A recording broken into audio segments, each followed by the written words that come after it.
Bonjour, j'ai une bonne nouvelle à vous annoncer. Métamorphose lance enfin sa newsletter.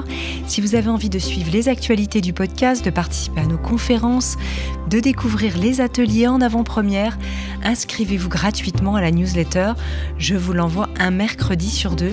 Il suffit pour s'abonner d'aller sur notre site internet www.metamorphosepodcast.com, de scroller jusqu'en bas de la page d'accueil. Vous avez un petit encart pour vous inscrire très facilement. Alors qu'est-ce que vous allez retrouver dans cette newsletter? Eh bien, j'y partage mes réflexions du moment. Je tire quelques cartes de mes oracles. Je vous envoie des sélections de podcasts thématiques. Bref, tout pour vous mettre sur le chemin de la métamorphose. J'espère vraiment que cette newsletter vous plaira. En tout cas, elle a été écrite avec le cœur. Je vous remercie toujours infiniment de votre fidélité et vous souhaite par avance une très bonne lecture.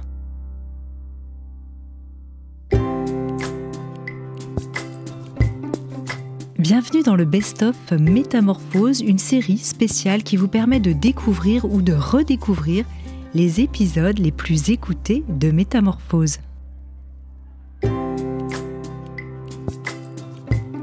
Bonjour et bienvenue dans la saison 2 de Métamorphose, le podcast qui éveille la conscience.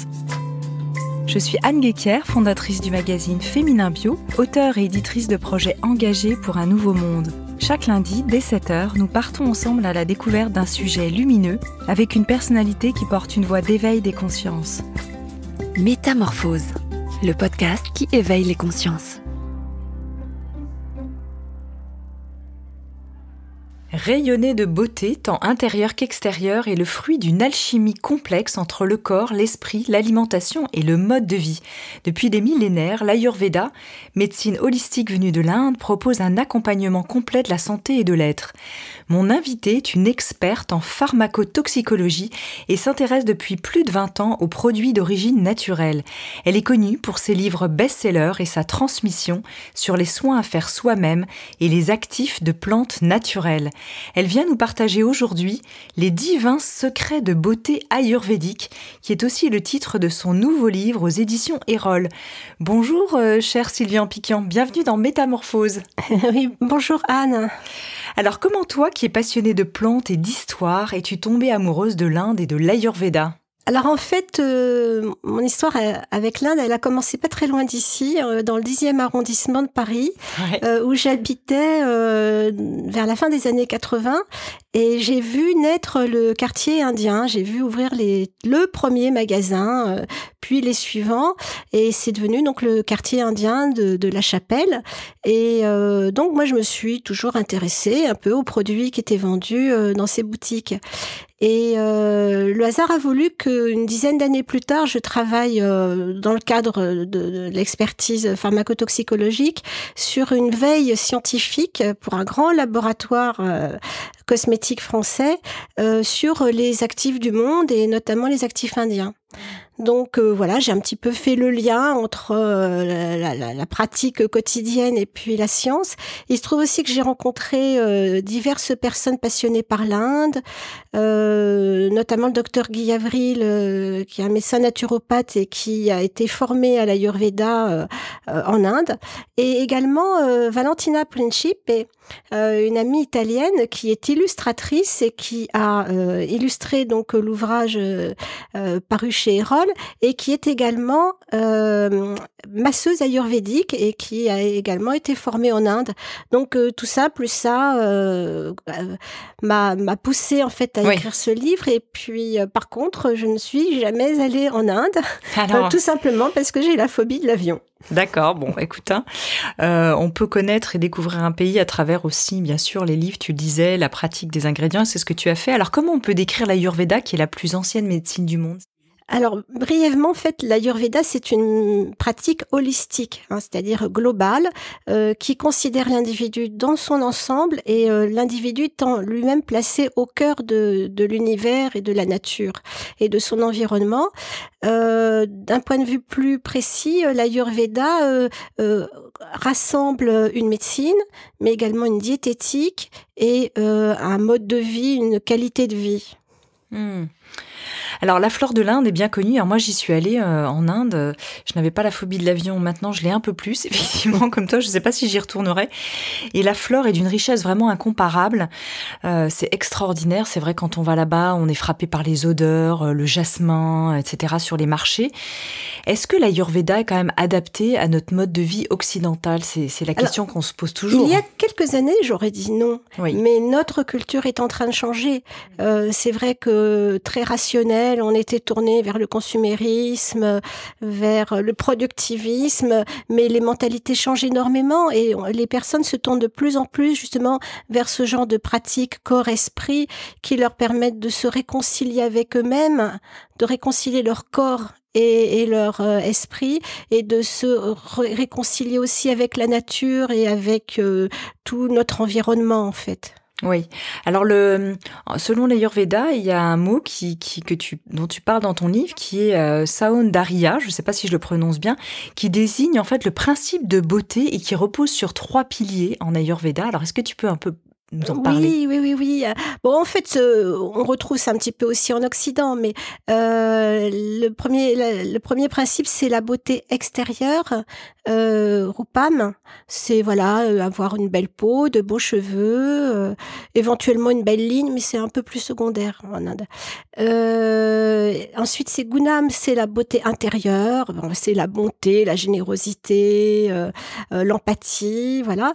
Et alors, Vasyatiag, je me souviens jamais très bien le terme, qui est un petit peu compliqué avec plein de Y. C'est plus impalpable. C'est ce que nous, on appellerait le charme, le charisme. C'est la beauté profonde. Oui, le rayonnement peut-être de l'être. C'est la beauté profonde, mais qui se voit aussi, qui se perçoit de l'extérieur. Ça se rapproche à la fois du charme et de la bonne mine. C'est-à-dire, quand on voit quelqu'un et on se dit, il est en bonne santé, il est bien dans sa tête, il est bien dans son corps, voilà. D'accord, donc ça, ce sont les 3 piliers de ce qui considère comme de la beauté. Selon l'Ayurveda, voilà. Alors en Ayurveda, il y a les fameux doshas aussi, on parle de l'équilibre, Pitta, Kapha, voilà. Et donc j'aimerais que tu nous en parles un peu plus. C'est le Prakriti, ils appellent ça comme ça, qui repose sur nos doshas, qui est vraiment cet équilibre corps-esprit qu'on chercherait vraiment à atteindre. Et je crois que ces doshas évoluent aussi au cours d'une vie. Oui, tout à fait. Nos doshas évoluent. Voilà. En fait, oui, connaître son dosha dominant, en fait, son prakriti, ou son dosha dominant, ou ses doshas dominants, parce que chaque individu est complexe, c'est connaître sa constitution, mais aussi bien en termes d'émotions.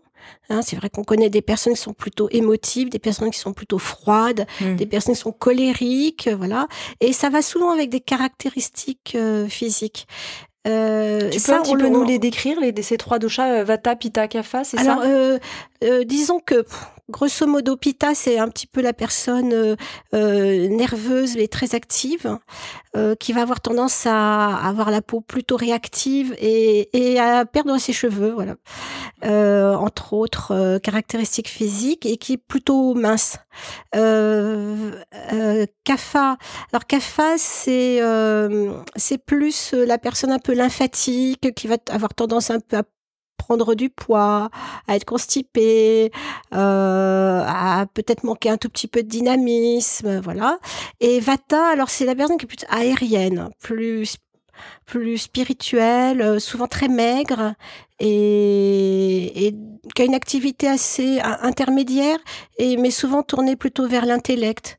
Et en fait, les individus purement Vata, purement Kapha, purement Pitta existent rarement. On est tous constitués pour une part plus ou moins importante de ces 3 doshas, mais on peut avoir un Vata dominant, un Pitta dominant. Par exemple, si on a un Kapha dominant, on va avoir tendance à prendre du poids ou à faire de la rétention d'eau.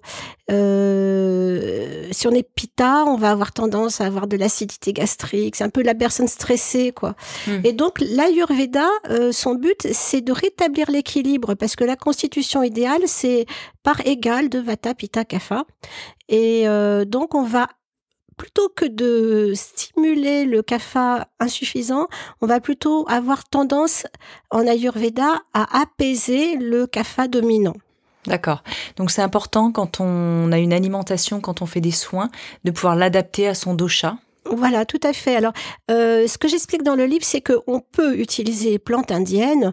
Je sais pas, par exemple, le henné pour se colorer les cheveux, la mangista pour traiter l'acné, sans forcément connaître son prakriti. Par contre, si on connaît son prakriti, on va pouvoir faire une sélection plus adaptée et qui apportera, au-delà par exemple de soulager l'acné, qui va aussi peut-être apaiser, apporter plus de sérénité. Voilà, on aura un effet additionnel en plus de l'effet, je dirais entre guillemets, à l'occidental, c'est-à-dire anti-acnéique ou hydratant ou anti-rides, voilà. D'accord. Donc c'est important quand même. Et toi, tu proposes dans ton livre de faire ce test de son dosha et d'en tirer effectivement des dominantes, même si c'est pas forcément une science exacte quand on fait le test comme ça. D'autant plus que c'est facile. Hein. Il y a un questionnaire qui est assez simple et on a peu de chances de se tromper. Moi, je l'avais fait moi-même. J'avais donc découvert que j'étais une pitta dans une enveloppe CAFA et ça a été confirmé par deux personnes, le docteur Avril et Valentina. Voilà, donc on peut le faire soi-même avec peu de risque d'erreur. D'accord. C'est vrai que quand je suis allée en Inde, et il y a presque 20 ans, je suis allée dans une clinique ayurvédique pour avoir des soins cosmétiques, etc. J'avais vraiment envie de tester ces rituels. Et on avait commencé par ce test préalable et qui était quand même assez long. C'était des médecins qui faisaient ça, spécialisés en Ayurveda, et qui ensuite faisaient ces soins adaptés en fonction de... Alors c'était un peu particulier parce qu'à l'époque, j'avais reçu beaucoup de soins avec des aliments. Je me souviens qu'il y avait du concombre, du yaourt, etc. Et j'avais une réaction cutanée assez forte, comme si ça faisait sortir, en fait, je sais pas, des choses, en fait, du corps, comme une sorte de détox, mais un peu violente, quand même. Ça peut arriver? Oui, mais la détox, c'est un grand principe de l'Ayurveda et de la plupart des médecines traditionnelles. Et on va pouvoir observer la même chose, par exemple, en homéopathie ou même en phytothérapie. Une réaction violente de détox en début de traitement, c'est pas rare. Oui. Ouais, et c'était pas un traitement interne, hein, c'était vraiment un traitement externe. Oui, d'accord, d'accord. Oui. Alors c'était un peu spectaculaire. Oui. Alors c'est une cosmétique qui est basée aussi sur les rituels. C'est important, les rituels, pour l'équilibre, que ce soit psychologique, émotionnel ou physique. Oui, c'est un petit peu en fait le concept de Julien Kaybeck, la slow cosmétique. Oui. Hein, c'est un peu ça, c'est prendre un temps pour soi. C'est pas appliquer un soin vite fait, bien fait, comme ça, sans s'impliquer. Oui. C'est pas appliquer sans s'impliquer. C'est prendre un temps pour soi, choisir les ingrédients qui vous conviennent vraiment. Et en fait, ça permet effectivement de se concentrer sur son corps et pas de le traiter un peu à la va-vite sous la douche ou devant le miroir. Donc oui, je pense que ça aide à retrouver cet équilibre, en fait, à mettre en accord le corps et l'esprit. D'accord.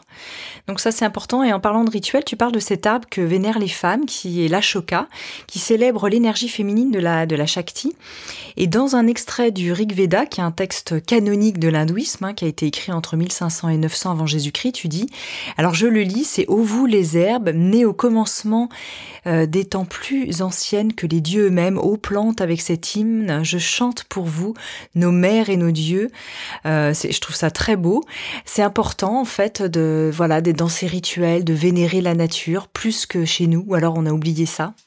C'est important au plan spirituel, je pense, mais comme tu le sais, moi je suis très terre à terre et donc où je suis spirituelle sans le savoir. Oui. Et j'ai toujours apprécié le contact avec la plante, avec le produit naturel qui, comme je disais tout à l'heure, apporte bien au-delà d'un simple effet cosmétique ou thérapeutique. D'accord. Alors certains parleront d'énergie vibratoire. Des plantes, oui. Voilà, moi c'est juste un simple feeling qu'effectivement elles apportent davantage parce qu'en fait on fait tous partie du même univers, du même fonctionnement. On est dans un biotope mondial et universel en fait. Donc j'ai une amie vétérinaire qui disait qu'une plante était un système entier qui soignait un système entier, l'homme ou l'animal.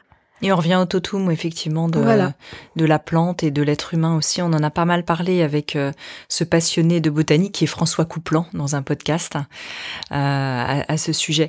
Quelles sont les plantes et les ingrédients indiens ? Tu cites le henné, le nîmes par exemple. Alors il y a des noms un peu imprononçables. Le cholmugra, enfin pour moi, ils sont imprononçables. Le manjishta, qui n'ont pas d'équivalent finalement dans notre propre culture, dans notre arsenal naturel. Alors tu les as effectivement cités. Le nîmes, c'est une noix en fait, qui est dont on tire une huile qui a des propriétés non seulement cicatrisantes, puissantes, mais également insecticides. Et ça, on n'a pas dans notre arsenal thérapeutique. Antipoux, par exemple ? Insecticide antipoux, absolument, absolument. Alors, le seul problème, c'est que ça a une odeur un peu de poireau, mais c'est le prix à payer pour un masque antipoux qui est vraiment efficace. Il y a le chomulgra. Alors, le chomulgra, c'est pareil, c'est une noix qui donne une huile. Et cette huile, elle a été quand même utilisée jusqu'à traiter la lèpre, qui est un fléau en Inde, et donc qui est un cicatrisant extraordinaire et dont on peut détourner les propriétés en cosmétiques réparateurs, anti-rides, etc. Et ça non plus, on n'a pas l'équivalent dans notre pharmacopée. La manjista, c'est la garance indienne. Alors ça, c'est une plante qui est réparatrice, anti-acnéique, dont on n'a pas l'équivalent. Le henné, le henné n'a pas son équivalent chez nous. Alors le henné, on n'en trouve pas qu'en Inde. Oui, on n'en trouve pas qu'en Inde, on en trouve aussi dans toute la péninsule arabique, en Afrique du Nord, mais ça fait vraiment partie de la pharmacopée ayurvédique et des traditions indiennes, tout à fait. Alors en Inde, on l'utilise combiné avec d'autres plantes tinctoriales. Mais c'est vrai que l'Inde est la terre des plantes tinctoriales, bizarrement. Chez nous, on a plutôt des blonds, parmi les plantes tinctoriales pour les cheveux. En fait, les Occidentaux ont toujours recherché la blondeur. Oui. Donc, on a des plantes tinctoriales comme la camomille, par exemple, la rhubarbe, mais qui vont être orientées vers plutôt le blondissement des cheveux. Donc, du coup, on n'a pas franchement l'équivalent de toutes ces plantes tinctoriales dans les plantes de la pharmacopée occidentale. Alors quand on fait des recettes, alors le henné on s'en procure assez facilement parce qu'on l'utilise aussi.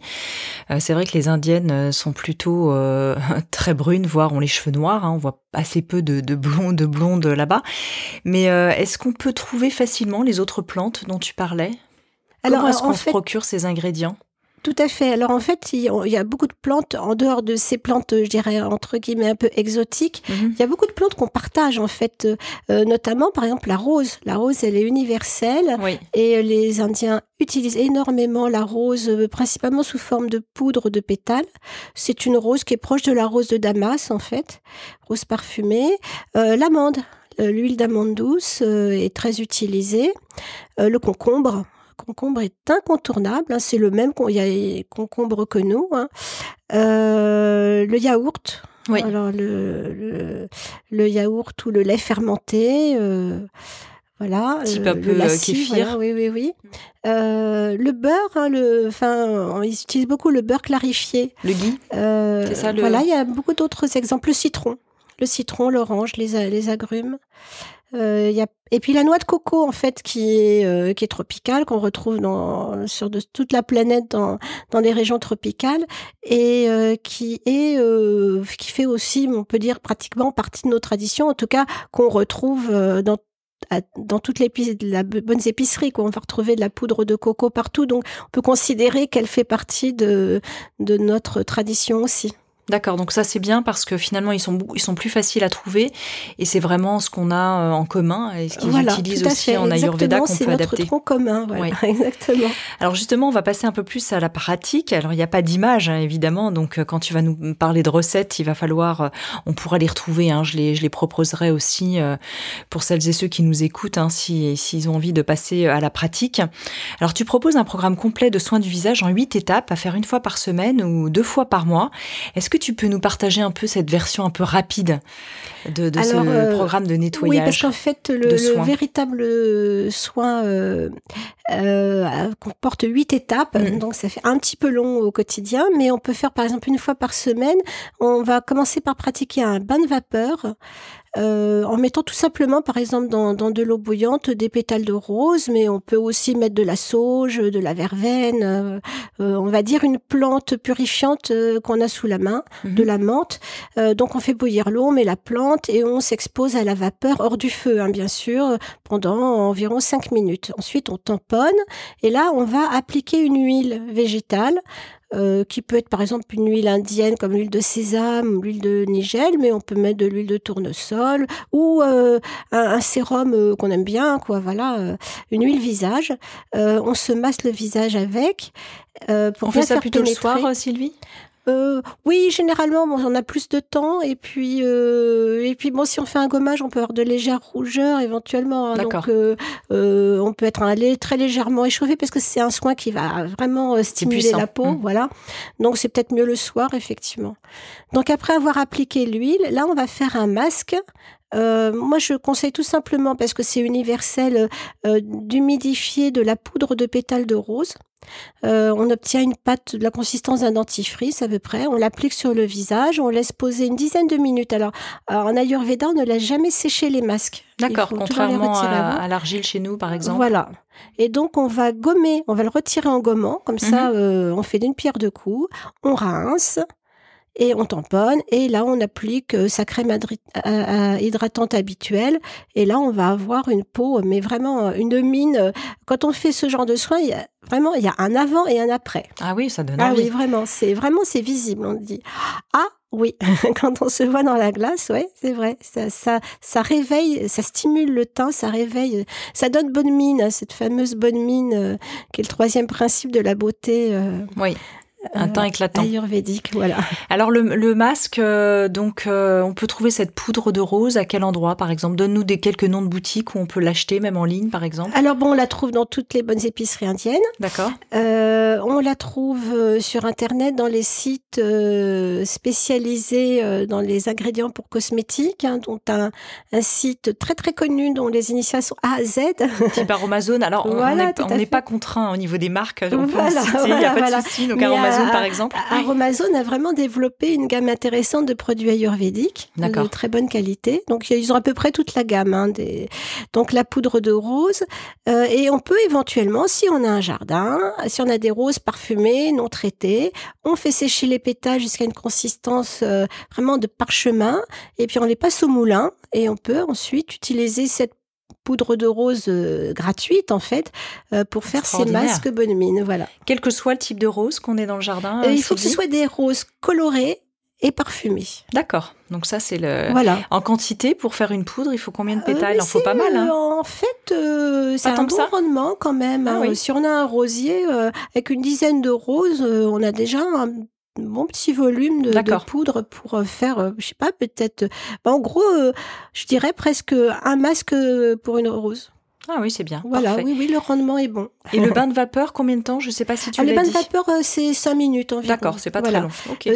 Par contre, le bain de vapeur, vaut mieux zapper cette étape si on a la peau vraiment très réactive, si on a de la coupe rose. D'accord. Ou si on est asthmatique, éventuellement. Voilà, ça c'est à chacun de voir s'il va supporter l'exposition à la vapeur. C'est plus la vapeur que l'ingrédient lui-même?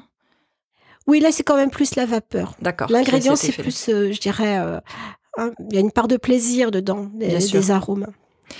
Alors, est-ce que tu peux nous donner aussi une recette de sérum visage, puisque tu as parlé de son sérum ou de sa crème préférée, et si tu nous donnais une petite recette facile à faire avec des ingrédients un peu de rêve, mais qui sont faciles à trouver? Je te donne des contraintes.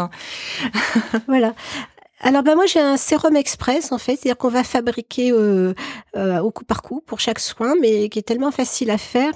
On va prendre dans le creux de la main quelques gouttes d'huile de nigel. Oui. Donc grosso modo c'est gros comme une capsule, vous voyez, quelques gouttes. On va rajouter une goutte d'huile essentielle de patchouli.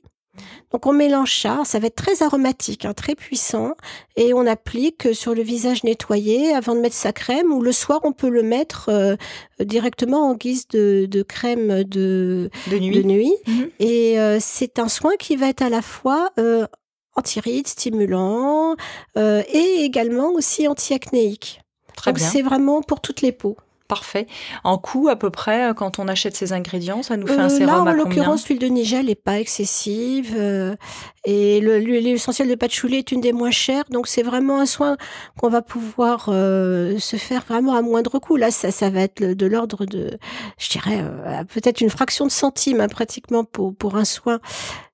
D'accord, donc c'est vraiment à la portée de toutes les Voilà, bourses. alors c'est pas le cas de tous les ingrédients, mais l'huile de nigel et l'huile essentielle de patchouli ne sont pas des ingrédients très coûteux. On D'accord. peut même faire la même chose avec de l'huile de sésame, du moment qu'elle est bio et vierge, et ou vierge. Et là, ce sera encore moins cher. Parfait. Alors, tu proposes 120 recettes dans le livre, donc j'invite vraiment celles et ceux qui nous écoutent à aller découvrir ces recettes. Est-ce que tu peux nous partager une lotion faciale hydratante et adoucissante à l'orange, par exemple? Elle me faisait envie, celle-là. Alors oui, j'aime beaucoup. En fait, l'aspect soin hydratant ne fait pas totalement partie de la tradition ayurvédique, mais fait partie de ce fameux rituel. Et alors, c'est pas un soin hydratant, une lotion hydratante au sens où on l'entend nous, c'est-à-dire qu'on va vaporiser après le nettoyage. C'est vraiment une lotion hydratante qu'on va laisser poser et qu'on peut même appliquer avec des compresses, par exemple. Donc, la recette est toute simple. On va mélanger 1 cuillère à café de jus d'orange fraîchement pressé. Une cuillère à café de jus de concombre ou à défaut, si on n'arrive pas à extraire le jus, on peut mixer un peu de concombre.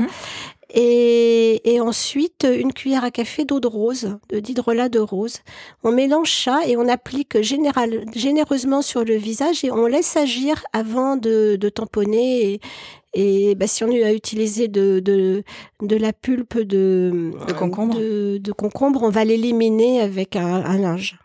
Donc on laisse quoi, 2-3 minutes Voilà, comme on ça. laisse poser à peine 5 minutes, hein, mais voilà, on va vraiment laisser pénétrer parce que là, ça apporte beaucoup d'eau, mais ça apporte beaucoup d'actifs hydrosolubles qui vont aider l'eau à pénétrer. Des sucres, voilà, des sels minéraux qui vont aider l'eau à pénétrer dans la peau.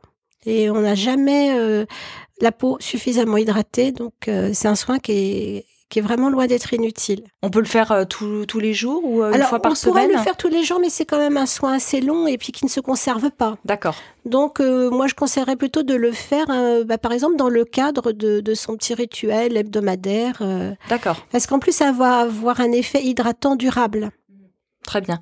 Alors, une autre astuce avec du curcuma, puisqu'on est en Inde, une huile anti-rides que tu proposes, qui me faisait très envie. Tout à fait.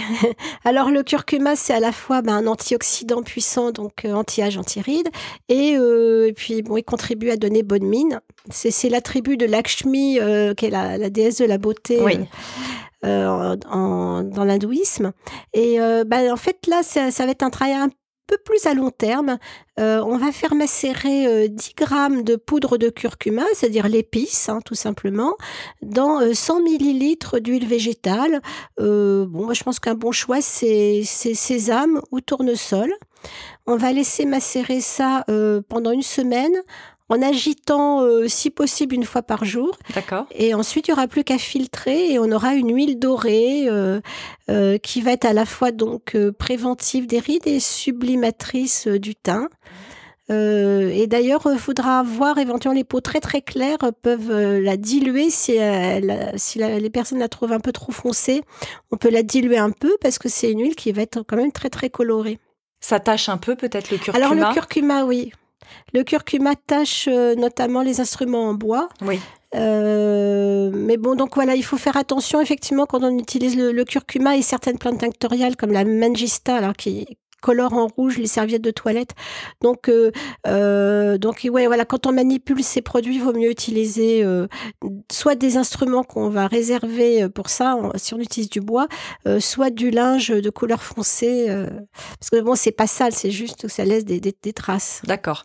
Un soin hydratant à l'aloe vera, il y avait une version un peu express dans ton livre. Oui, alors, l'aloe vera n'est pas une plante, c'est une plante qui vient plutôt des Caraïbes, voilà. Mais et du bassin méditerranéen aussi. Voilà, oui. Mais on retrouve certains aloés en Inde. L'aloe vera vient des Barbades en fait. Bon, mais par contre, il a été vraiment adopté par l'usage ayurvédique en fait. Et c'est donc un soin très hydratant. Et alors là, c'est tout simple. On va faire le même principe que le sérum tout à l'heure. On va mettre gros comme une noisette d'huile végétale au choix, celle qui vous convient, et une noisette de gel d'aloès dans le creux de la main. On mélange au doigt, ou éventuellement on peut le faire ça dans une coupelle, et on va appliquer ce mélange en guise de crème hydratante, parce que l'aloe vera apporte tous les ingrédients nécessaires à la plante, sauf la matière grasse. Donc la combinaison des deux couvre tous les besoins de la peau, et ça va pouvoir être utilisé, par exemple, le matin ou le soir, en guise de crème hydratante. Ah bah c'est super, c'est parfait, c'est très simple. Un petit masque gommage express pour finir sur le visage. Oui, là, je vais aussi donner une recette qui est un petit peu universelle. C'est tout simplement de mélanger dans du yaourt 2-3 pincées, voire jusqu'à une cuillère à café de poudre d'amande ou de poudre de coco. D'accord. Et on n'attend pas surtout que ça ramollisse. On utilise ce mélange. Alors, masque gommage, pourquoi ? Parce qu'on va l'étaler sur la peau, le laisser poser environ 5 minutes avant de procéder au gommage.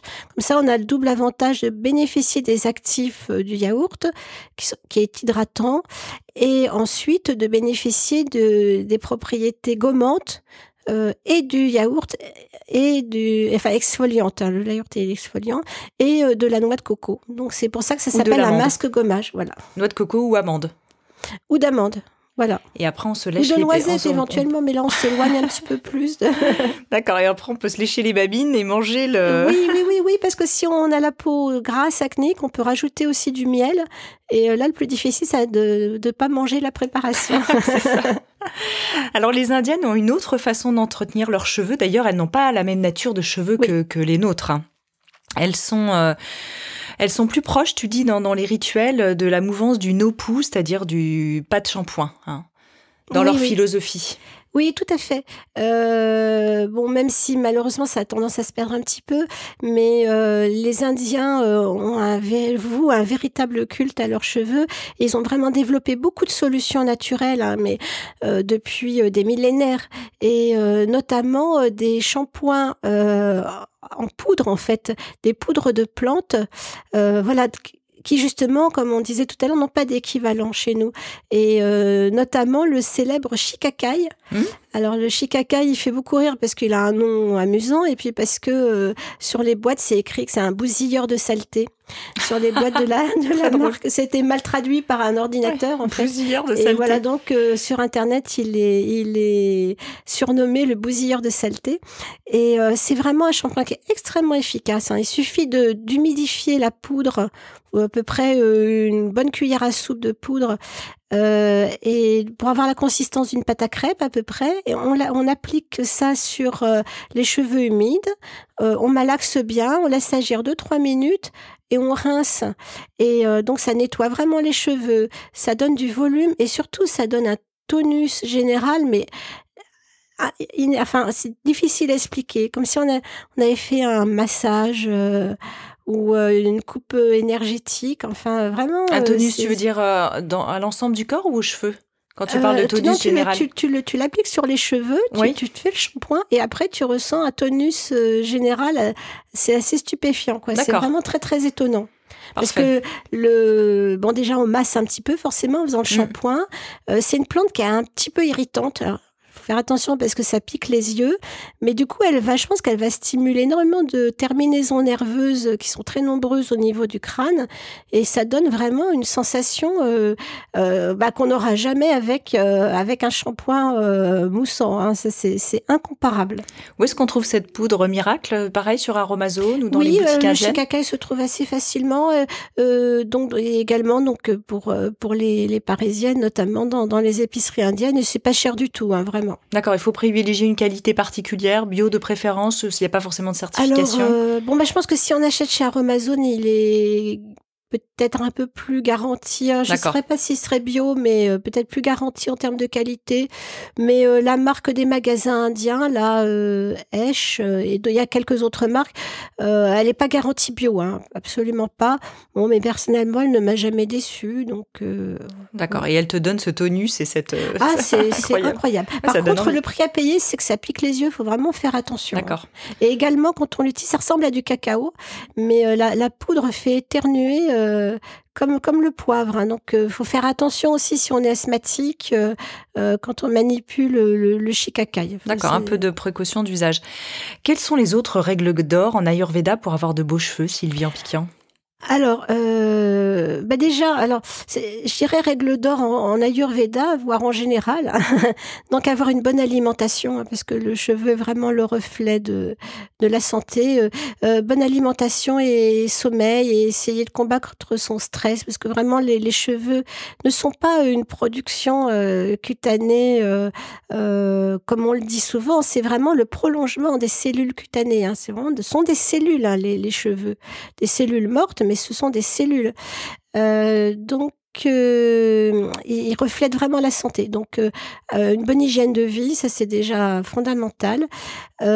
Éviter donc, si possible, les shampoings moussants et surtout ne pas se laver les cheveux au quotidien. Il faudrait vraiment se laver les cheveux au maximum 2 fois par semaine. Et je sais qu'à Paris, c'est pas évident. Parce que les cheveux se graissent beaucoup plus vite. Ensuite, faire un bain d'huile de temps en temps quand on a vraiment les pointes asséchées. D'accord, un comment bain est-ce d'huile, qu'on fait ce c'est-à-dire, bain d'huile ? ça consiste à appliquer de l'huile. Alors, faut pas non plus s'inonder avec une bouteille, hein, grand maximum entre une cuillère à café et une cuillère à soupe d'huile, de manière à ce que toute la chevelure soit imprégnée. Alors, quelle huile, Sylvie ? Alors, l'huile de coco est vraiment idéale. D'accord. L'huile de coco. Et puis, se faire un masque de temps en temps. Alors, tu as ce masque au lait de coco, voilà, justement. par exemple. Alors, le masque au lait de coco, il est très facile à faire. Hein. C'est le lait de coco en briquette. Oui. Donc, ça, c'est un soin qui est lissant, adoucissant, qui donne du volume aussi. Il suffit simplement d'appliquer du lait de coco ou de la crème de coco, tiède c'est mieux, sur les cheveux légèrement humides, et on laisse poser un quart d'heure, 20 minutes, et on rince, et voilà, c'est tout simple. Il y a plutôt pas sur les longueurs, si si on a les cheveux longs, sur ou les sur longueurs, les racines voilà, aussi. oui, tout ce qui est produit gras, vaut mieux éviter les racines quand même, parce que ça peut alourdir quand même. Alors, en général, on fait un shampoing après. Enfin, pour le lait de coco, c'est pas nécessaire, mais bien sûr, si on fait un bain d'huile, il faut vraiment faire un shampoing après, sans trop insister non plus. Et si pendant une semaine on a les cheveux un petit peu lourds, un petit peu gras, c'est pas très grave, c'est juste un peu une esthétique. Alors on se fait un chignon, voilà, on les attache, ils sont pas sales, mais ils sont un petit peu surchargés en huile, mais ils n'en seront que plus beaux. D'accord. Après le shampoing suivant. Alors patience, on peut profiter peut-être de périodes de confinement pour faire ce genre de choses, en espérant qu'on n'y reparte pas quand même. Alors pour les soins du corps, et on arrive à la fin de ce podcast, Sylvie, ton livre fourmille de recettes incroyables. Alors j'aimerais bien que tu nous parles surtout des rituels pour le corps le matin. Il y a vraiment des rituels qu'on peut mettre en place le matin. Oui, alors c'est vrai que si on veut vraiment suivre le rituel matinal de l'Ayurveda, déjà c'est pas évident quand on habite en ville, parce qu'il faudrait marcher dans la rosée, donc à moins de descendre dans le petit square le plus proche, c'est pas évident. Courir nu dans la rosée, non, ça on peut pas le faire. Marcher dans la rosée, toucher un animal. Ça encore ça va, presque tout le monde a un chat. Toucher une plante, un arbre, voilà, un végétal, regarder quelque chose de beau, de clair, regarder le matin se lever, enfin voilà, tout des rituels comme ça, qui reconnectent à la nature. Bon, ça, on fait ce qu'on peut, selon l'endroit où on habite. La salutation au soleil en yoga, évidemment. Oui, mais déjà regarder par la fenêtre et regarder la lumière du matin, c'est déjà bien. Regarder un peu au loin. Alors ensuite, il y a des rituels plus terre à terre, comme notamment le gant-douche, c'est-à-dire le bain d'huile, le bain de bouche. Le bain de bouche à l'huile, c'est-à-dire on prend une gorgée d'huile, et on va la garder pendant 10 minutes, un quart d'heure dans la bouche. Alors, on peut faire autre chose pendant ce temps-là, bien sûr. Et on malaxe un peu pendant... Et puis après, normalement, on ne l'avale pas, on la recrache. Et il y a des études scientifiques qui ont montré que c'était excellent pour les gencives et contre la plaque. Donc voilà, ça remplace un petit peu le dentifrice. Il y a Nasia qui a le lavage du nez, voilà, etc. Et quand on sait l'importance, je fais une petite aparté, on a fait aussi un podcast avec le docteur Rossi Pianel, qui est vraiment spécialisé dans l'hygiène bucco-dentaire et les soins naturels. Et elle dit que c'est vraiment important de maintenir cette hygiène buccale qui est potentiellement pro-inflammatoire. On sait que si on a des problèmes de gencives, oui, ça dénote aussi parfois d'autres maladies ou de cancer. Tout à fait, tout à fait. Et d'ailleurs, c'est une chose c'est mal, mais on peut remplacer le dentifrice par de l'huile. Parce qu'en fait, ça décolle effectivement les bactéries qui sont dans la plaque et dont on a montré de plus en plus qu'elles sont impliquées dans des maladies intestinales, voire cardiaques, voire même dans la maladie d'Alzheimer. Il y a des pistes ça pourrait partir d'une bactérie se trouvant dans la cavité buccale. Donc, bon. Important à... Donc voilà. Mais bon, donc c'est pas évident de pratiquer tous ces gestes au quotidien. Mais par contre, le nettoyage du nez avec un spray à base d'eau de mer, ça c'est vraiment un geste qu'on peut adapter, surtout actuellement. C'est vraiment loin d'être inutile. Très bien. Peut-être la dernière petite recette, le célèbre gommage au pois chiche. Oui. Alors moi, la farine de pois chiche qu'on appelle bésane en Inde, et on le trouve parfois donc dans les épiceries sous ce nom. C'est vraiment un produit que j'adore parce que j'ai à l'essayer, c'est l'adopter. Je dirais que c'est un savon en poudre. Mais c'est un savon qui est extrêmement respectueux de la peau. Alors on peut l'utiliser aussi bien pour se nettoyer le visage. Alors bien sûr, on l'utilise humecté d'eau, mais on peut aussi l'utiliser à sec sur le corps. C'est-à-dire que les Indiens font soit des gommages humide, c'est-à-dire la poudre est humectée d'eau pour former une pâte, soit des gommages à sec directement avec la poudre. Pour ça, on y est un peu moins habitué. Là, on peut mixer tout simplement des pois chiches soi-même. Alors, on peut mixer des pois chiches aussi, oui, effectivement. Par contre, si on le fait sa farine soi-même, il faut vraiment veiller à ce que les grains soient très réguliers. Donc, il ne faut pas hésiter à la tamiser, parce que sinon, on pourrait éventuellement s'irriter avec des grains un peu plus gros. Et donc, on va fabriquer cette pâte de consistance d'un dentifrice, et on l'utilise comme on utilisera un savon sous la douche. Et donc, c'est à la fois nettoyant, gommant, exfoliant et stimulant aussi, parce que ça va masser le corps. Donc, c'est vraiment un soin qui est extrêmement agréable. Génial, ça fait rêver tout ça, Sylvie. Sylvie Ampiquian, merci infiniment pour ta présence aujourd'hui. Je suis ravie de te revoir. C'est vrai qu'on a souvent travaillé ensemble. J'ai eu la joie aussi de publier ce livre sur l'Ayurveda chez Erol. Alors, on peut retrouver ce dernier livre, Les divins secrets de l'Ayurveda, avec 120 recettes, je le disais, toutes plus extraordinaires les unes que les autres, ainsi que des rituels, la liste des plantes à utiliser avec leur description. C'est vraiment un petit bijou. Je rappelle aussi que tu as publié de nombreux autres livres. Je ne sais pas, tu as publié plus de 40 livres, Sylvie. Voilà. Et si je puis me permettre aussi d'ajouter qu'il y a de très très jolies illustrations donc de Valentina Princip, et qui est donc à la fois dessinatrice et masseuse ayurvédique. Donc on ne pouvait pas trouver de personne plus adaptée. Exactement, c'est vraiment la belle alchimie. Sylvie, merci infiniment. Tu n'as pas de site internet, donc si on veut retrouver tout ce que tu dis, on le trouve dans tes livres. Tu as écrit aussi le guide de la beauté au naturel, balade médicinale au fil des saisons, je fabrique mes cosmétiques maison, qui était un best-seller. Voilà, merci infiniment. Voilà, merci à toi et merci à tous les auditeurs. Voilà, et belle découverte à vous tous et toutes. Voilà. Merci de nous avoir écoutés. Découvrez en avant-première la personnalité de la semaine sur le compte Instagram Métamorphose Podcast. Si vous aimez ce podcast, favorisez sa diffusion en lui donnant 5 étoiles sur Apple Podcast ou sur votre plateforme de podcast préférée. Et surtout, abonnez-vous pour suivre tous les épisodes gratuitement. Métamorphose, le podcast qui éveille les consciences.